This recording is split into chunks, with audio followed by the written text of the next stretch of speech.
اپنی ہدایت و رہنمائی کے لیے کلام مقدس میں سے پڑھیں۔ پیدائش کی کتاب 3 باب 9 آیت سے۔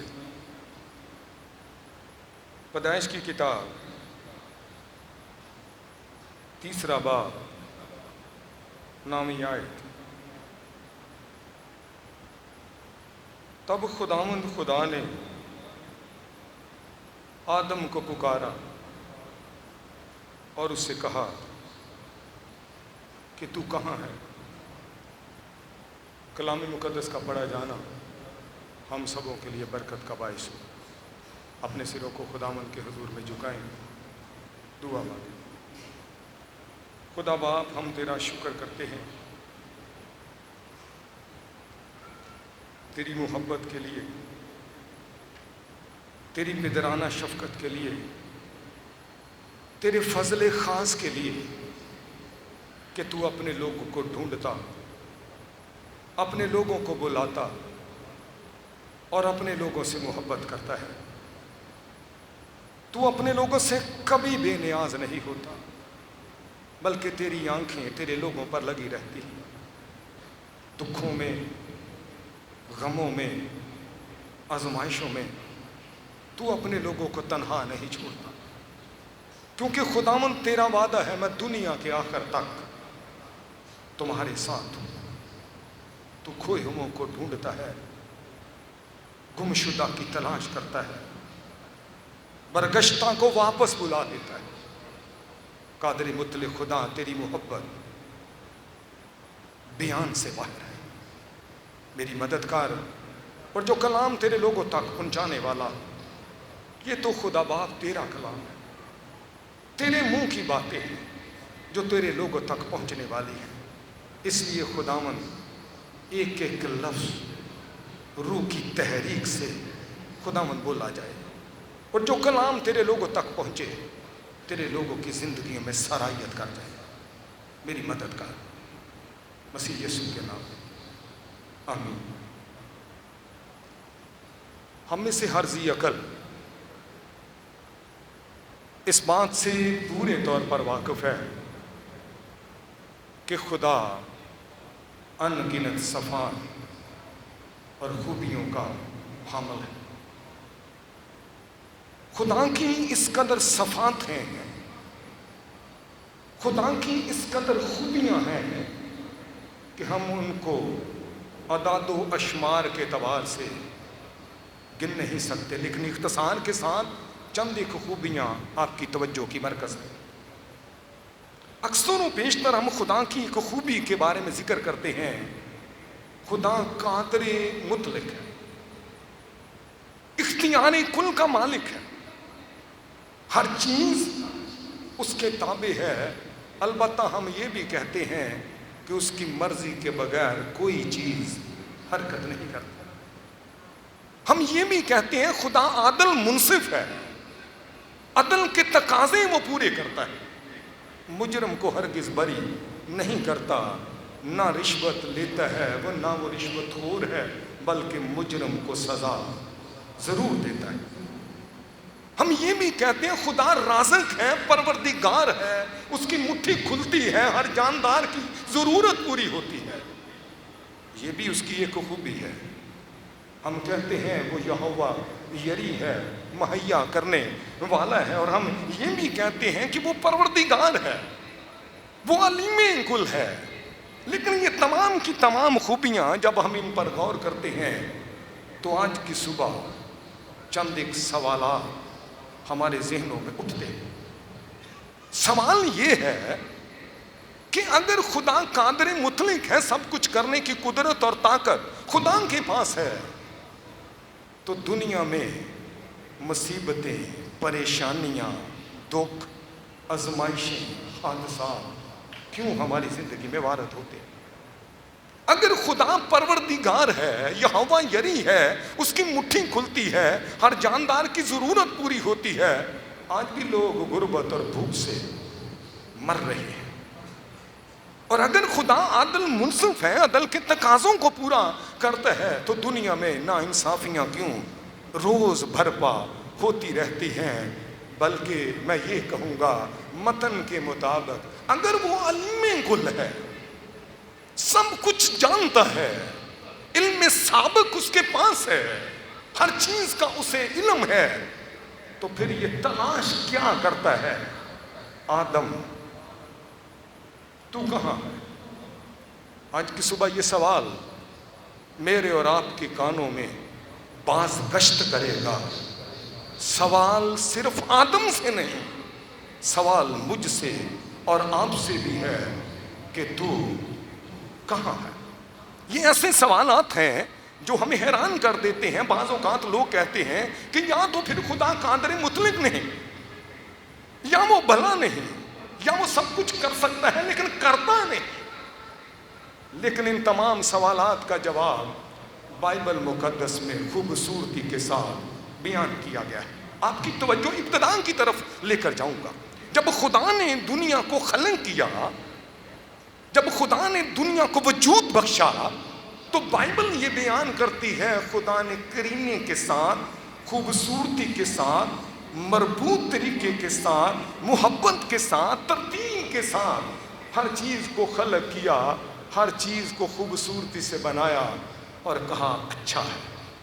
لفظ اچھا خدا کی لطف اندوزی کو بیان کر رہا، لفظ اچھا خدا کی مسرور ہونے کو بیان کرتا ہے، لفظ اچھا خدا کے دل کی حالت کو بیان کرتا ہے کہ ایک کاریگر جب کسی چیز کو خلق کرتا ہے، دیکھتا ہے، وہ خوش ہوتا ہے۔ خدا ایک خالق کی حیثیت سے، ایک پیدا کرنے والے کی حیثیت سے کہتا ہے اچھا ہے۔ دنیا خوبصورت، دنیا پاک، گناہ سے مبرہ، گناہ سے منزہ، گناہ سے متنزہ تھی، اور بائبل مقدس بیان کرتے اس خوبصورت دنیا کے اندر خدا نے اپنا شاہکار خلق کیا۔ کہتا ہے آؤ ہم انسان کو اپنی صورت پر پیدا کریں۔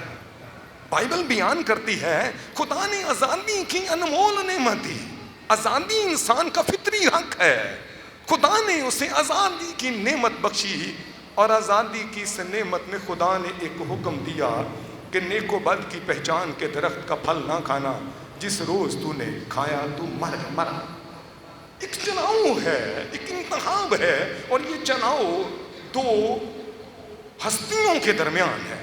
ایک چناؤ وہ ہے جو دو شخصیتوں کے درمیان ہے، یعنی نیکی اور بدی کے درمیان، روشنی اور تاریکی کے درمیان، زندگی اور موت کے درمیان، خدا کی بادشاہی اور ابلیس کی بادشاہی کے درمیان۔ اسی طرح باغ عدن میں قیام یا باغ عدن سے خروج کے درمیان چناؤ آدم نے خود کرنا ہے، چناؤ آپ نے بھی خود کرنا ہے۔ خدا کسی سے جبرن عبادت نہیں کرواتا، خدا کسی سے زبردستی عبادت نہیں کرواتا، بلکہ خدا چناؤ رکھتا ہے، انتباہ دیتا ہے، خبردار کرتا ہے، زندگی میں اور موت میں، روشنی میں اور تاریکی میں، نیکی اور بدی میں، قیام اور خروج میں خدا نے آدم کے سامنے چناؤ رکھا۔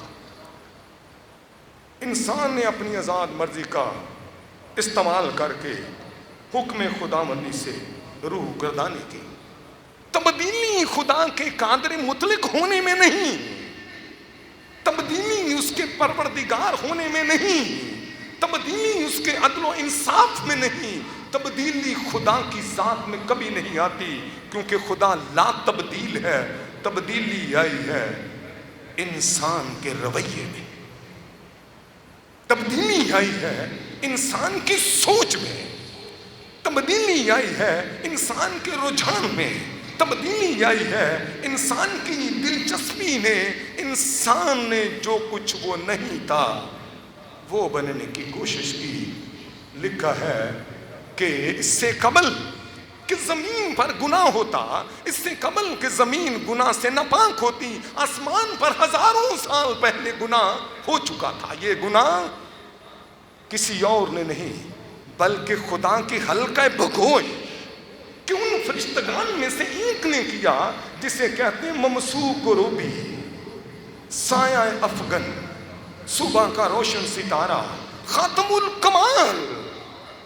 اس نے گناہ کیا اور لکھا ہے اسے زمین پر پٹک دیا گیا. زمین پر آ کر آدم اور حوا کے درمیان جو پہلا شک ڈالا.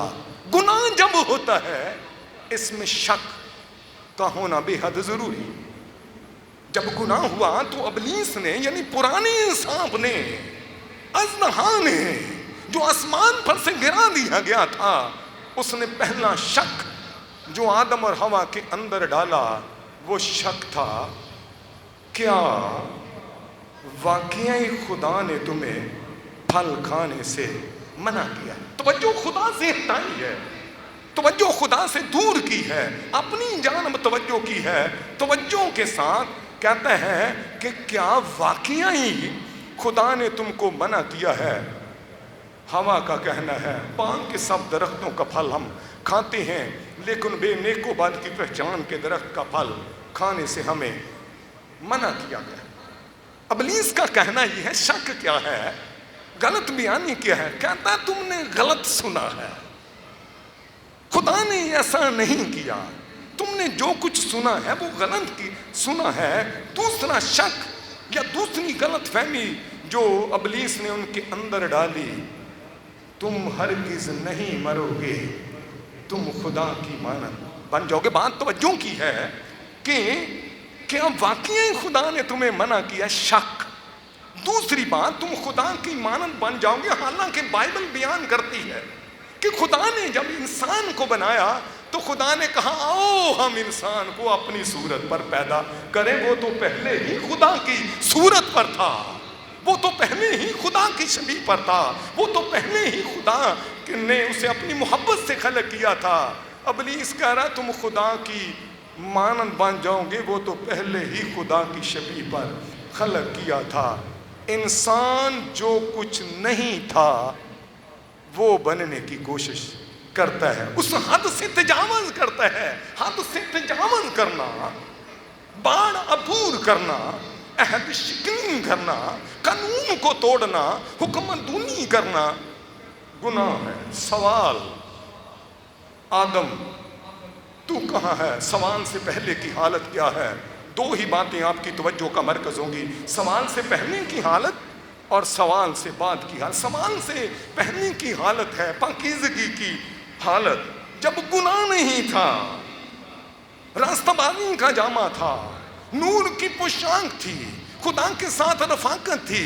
ٹھنڈے وقت میں خدا ان کے پاس ملاقات کے لیے آیا کرتا تھا. اور علماء شاعرانہ انداز میں کہتے ہیں کہ آدم خدا کے پہلو میں لیٹتا تھا، اس کا ہاتھ پکڑ کر سیر کیا کرتا تھا. یعنی وہ زمانہ جو پاکیزگی کا زمانہ ہے، یعنی وہ زمانہ جب گناہ نہیں تھا، جب آدم گناہ سے واقف نہیں تھا، خدا اس کے پاس آیا کرتا تھا، آدم خدا کی آواز کو سنتا تھا، اس کے ساتھ چلتا تھا.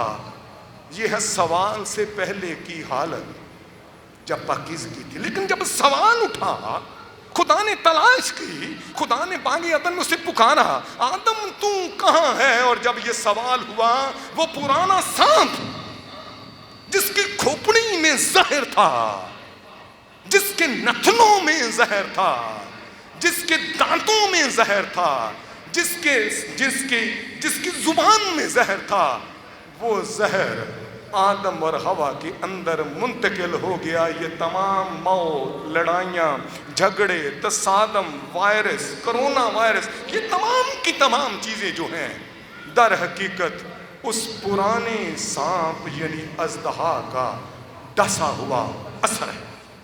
اس لیے دنیا کے لوگ تحقیق کر رہے ہیں بیماریوں کی، دنیا کے لوگ تحقیق کرتے ہیں کرونا وائرس کی، لیکن اس کا کیا کوئی علاج ہے؟ چھوٹی سی امید کبھی کبھار ایک نظر آتی ہے، فلاں ملک نے ایک ویکسینیشن تیار کی ہے اور کہتے ہیں کہ دسمبر تک وہ تیار ہو جائے گی، لیکن یہ نا امیدی ہے. کیا اس کا کوئی علاج ہے؟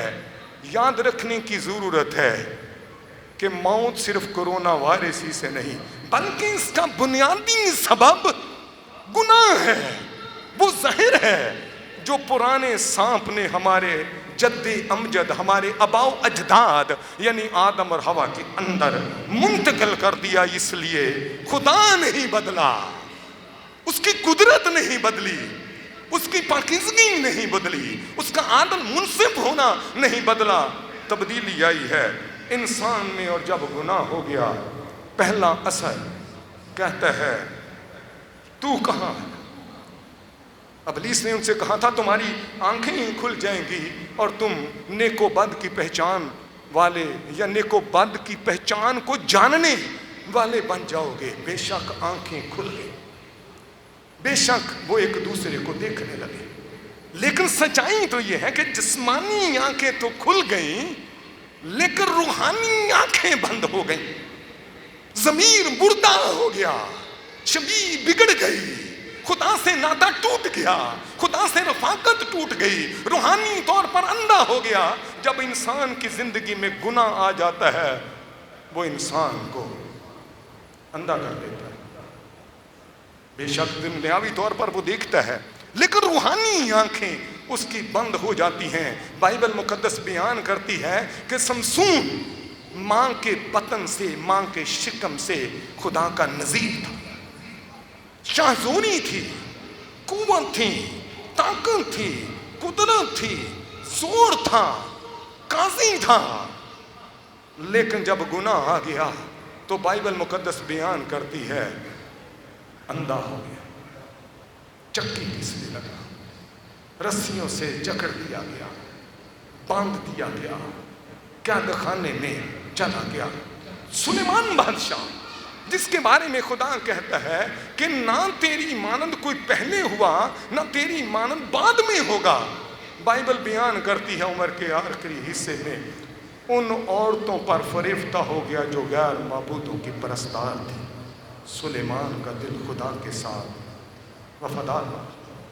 داؤد کے بارے میں لکھا ہے میرے دل کے مطابق میرا بندہ داؤد مل گیا، لکھا ہے جب داؤد نے گناہ کیا تو بائبل مقدس بیان کرتی اپنا بیٹا ابیسلوم بھی اس کا دشمن بن گیا۔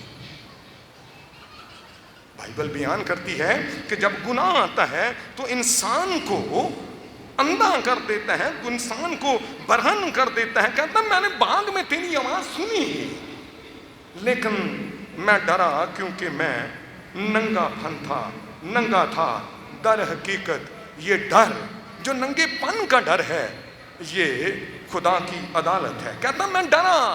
تیسرا اثر جو کیا خود انسان کی زندگی میں گناہ نے انسان کو خوف زدہ کر دیا۔ پہلے وہ ڈرتا نہیں تھا، خدا آواز دیتا تھا، خدا کے پاس آتا تھا، لیکن جب گناہ آ گیا کہتا میں ڈرا۔ یہ ڈر خدا کی عدالت کا ڈر ہے، یہ ڈر خدا کے غیظ و غضب کا ڈر ہے، یہ ڈر جو ہے خدا کی خوف کا ڈر ہے۔ کہتا ہے میں ڈرا کیونکہ میں ننگا تھا۔ گناہ نے اندھا کیا، برہن کیا، گناہ نے زندگی میں خوف پیدا کر دیا۔ اب سوال پیدا ہوتا ہے کہ وہ پرانا سانپ جس نے آدم اور حوا کے اندر اپنا ڈنگ اپنا زہر پھینک دیا، دھکیل دیا، انہیں ڈس لیا، ان کی ایڑی کو کاٹ لیا، ان کے اندر منتقل کر دیا، اس ڈنگ کا، اس زہر کا علاج کیا ہے؟ کرونا وائرس، کسی دن اس موضوع پر بھی بات کرنے کی کوشش کی جائے گی۔ کرونا وائرس جو ہے یہ جس لفظ سے نکلا ہے وہ لاطینی لفظ سے نکلا، اس کا مطلب ہے زہر۔ آپ پڑھے لکھے لوگ ہیں، آپ اس کا مفہوم کو دیکھ سکتے، اس کا مطلب ہے زہر۔ اور مسیحی علماء یہ کہتے ہیں کہ یہ وہ زہر ہے جو آدم کے اندر منتقل ہو گیا اور آج تک اس کی تاثیر، اس کا اثر انسانوں کی زندگی میں کام کرتا ہے۔ در حقیقت اس زہر کی وجہ سے لکھا ہے انسان کی زندگی میں کئی طرح کی تبدیلیاں اور تغیر پذیری آتی ہیں۔ اب سوال پیدا ہوتا ہے کہ خدا کا یہ سوال کیا عدالت ہے؟ خدا کا یہ سوال کیا خدا کا غیظ و غضب ہے؟ بے شک یہ خدا کا غضب ہے، یہ خدا کی عدالت ہے، لیکن اگر ہم اسے بریک بینی سے سمجھنے کی کوشش کریں تو کہتا ہے آدم تو کہاں ہے؟ خدا کی فکر مندی کا اظہار، خدا کی تشویش کا اظہار ہے۔ خدا کے معلول ہونے کا اظہار ہے، خدا کے باطنی دکھ اور غم کی ترجمانی ہے، خدا کی تلاش ہے۔ آدم تو کہاں ہے؟ ایک طرف عدالت ہے اور دوسری طرف محبت ہے، ایک طرف غصہ ہے، ایک طرف پیار ہے، ایک طرف سزا دی جا رہی ہے، ایک طرف وعدہ کیا جا رہا ہے۔ آئیے ذرا غور کریں کہ خدا عدالت بھی کرتا ہے اور محبت بھی کرتا ہے۔ کس طرح خدا اپنی فکر مندی کا اظہار کرتا ہے، کہتا آدم تو کہاں ہے؟ عدالت، زمین تیرے لیے اونٹ کٹارے پیدا کرے، عدالت تو درد کے ساتھ بچے جنیں گے، عدالت تو ساری زندگی خاک چاٹے گا۔ محبت کیا ہے؟ لکھا برہن ہو گئے ہیں، ننگے ہو گئے ہیں، لیکن خدا نے ان کے واسطے چمڑے کے کرتے پہنائے۔ یہ لباس، یہ چمڑے کے کرتے در حقیقت خدا کی فکر مندی ہے۔ میرا شاہکار برہن ہو گیا ہے، کہتا اس نے چمڑے کے کرتے ان کے لیے پہنائے اور ان کی برہنگی کو ڈھانپ دیا۔ ایک طرف عدالت ہو رہی ہے اور دوسری طرف محبت بھی ہو رہی ہے۔ خدا نے حیات کے درخت کے چوگرد شعلہ زن تلوار کا پہرا لگایا۔ یہ حیات کا درخت، زندگی کا درخت، ٹری آف لائف، علام خیم، در حقیقت شعلہ زن تلوار کا پہرا لگانا اس بات کی ترجمانی ہے کہ خدا اپنے شاہکار کو گناہ کی حالت میں رکھنا نہیں چاہتا۔ اب مسیح یسوع میں ہم سبوں کی حیات کے درخت تک رسائی ہے۔ یہ حیات کا درخت، یہ اصطلاح در حقیقت خدا کی محبت کی ترجمانی۔ ایک طرف عدالت ہے، ایک طرف قہر ہے، ایک طرف غصہ ہے، ایک طرف خدا معلول ہے، ایک طرف خدا غضبناک ہے، لیکن ساتھ مسیحائی دور کی بھی ترجمانی ہے۔ مسیحائی دور کی ترجمانی کیا ہے؟ کہتا ہے میں تیرے اور عورت کے درمیان، میں تیری نسل اور عورت کی نسل کے درمیان عداوت ڈالوں گا۔ یہ عورت کی نسل کوئی اور نہیں، یہ عورت کی نسل مسیحائی دور کی ترجمانی ہے۔ وہ پرانا اژدہا جس نے آدم اور حوا کو ڈسا، وہ زہر جو ان کے اندر منتقل کیا، عورت کی نسل نے، موعودہ مسیح نے، خداوند یسوع مسیح نے اس کھوپڑی کو توڑ ڈالا جس میں زہر تھا، اس کھوپڑی کو کچل ڈالا جس میں زہر تھا، اور لکھا ہے کہ وہ اپنے آپ کو صلیب پر کھینچ دیتا ہے اور اس نے وہ تمام اثر جو انسانوں کی زندگیوں میں سرایت کر چکا تھا اسے ختم کر دیا۔ انسان خدا بننا چاہتا ہے، کہتا تم خدا کی مانند بن جاؤ گے۔ خدا نے تلاش کی، انبیاء آئے تلاش کے لیے، نبی آئے تلاش کے لیے، رسول آئے تلاش کے لیے، مرد خدا آئے تلاش کے لیے۔ جب شاہکار واپس نہ لوٹا، آوارہ ہو گیا، بانگی ہو گیا، سرکش ہو گیا، خدا سے دور چلا گیا، باپ پھر بھی انتظار کرتا ہے۔ لکھا ہے آخر کار اس تلاش کی خاطر اس نے اپنے آپ کو خالی کر دیا۔ انسان خدا بننا چاہتا ہے، خدا انسان بننا چاہتا ہے، انسان خدا نہیں بن سکتا، خدا انسان بن سکتا ہے۔ اس تلاش کی خاطر لکھا ہے خدا نے اپنے بیٹے کو دنیا میں بھیج دیا۔